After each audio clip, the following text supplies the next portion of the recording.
Good afternoon, everyone, and thanks for joining us. I'm Margot Gray. And I'm Liz Hurley. For the first time, the major players in the murder case against former Decatur police officer Mac Marquette walked into the Morgan County Courthouse this afternoon for a crucial hearing as this case moves forward. Mac Marquette is the former Decatur police officer charged with murder in last September's shooting death of homeowner Steve Perkins.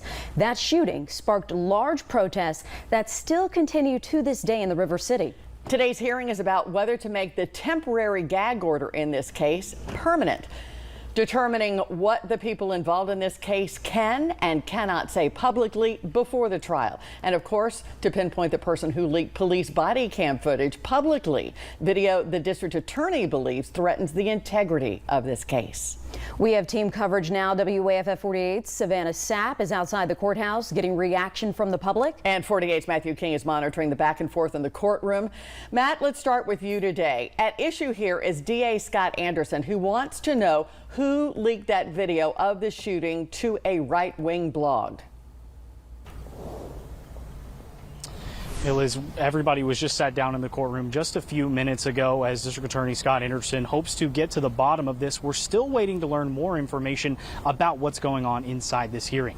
A former officer, Mac Marquette, is charged with murder. He's accused of shooting and killing Steve Perkins in front of his home during a repossession last September. Now, the judge over this case approved the state's request for a temporary gag order back in March. This happened just days before the body cam footage of that shooting was leaked to the public. After the leak, the DA subpoenaed more than a dozen officers and investigators, requiring them to attend today's hearing.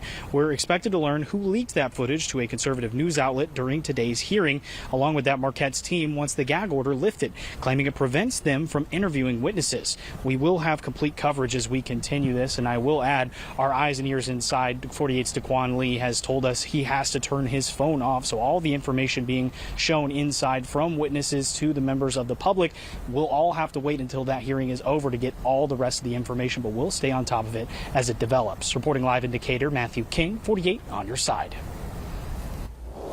We continue our team coverage now with 48 Savannah Sapp. Savannah, this case has been simmering in the city for months now.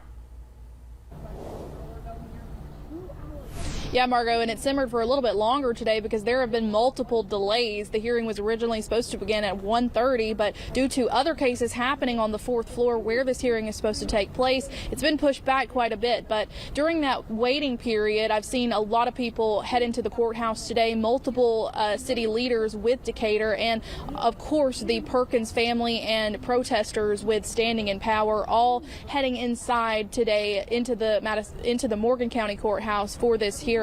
Now, since the hearing on this gag order was continued, city attorneys have filed multiple motions to release the subpoenaed officers from appearing today.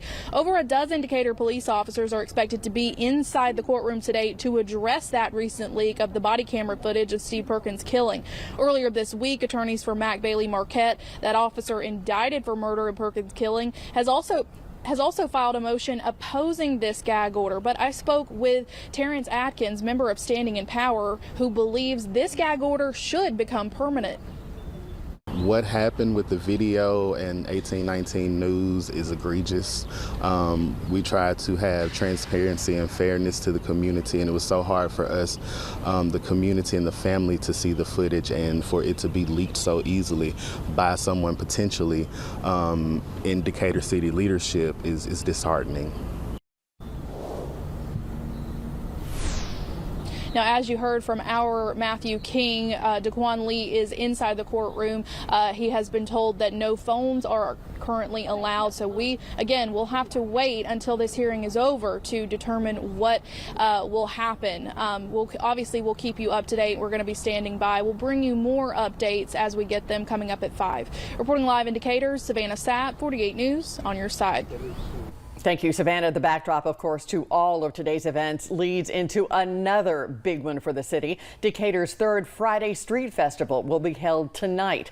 You may remember a month ago, several protesters interrupted that event.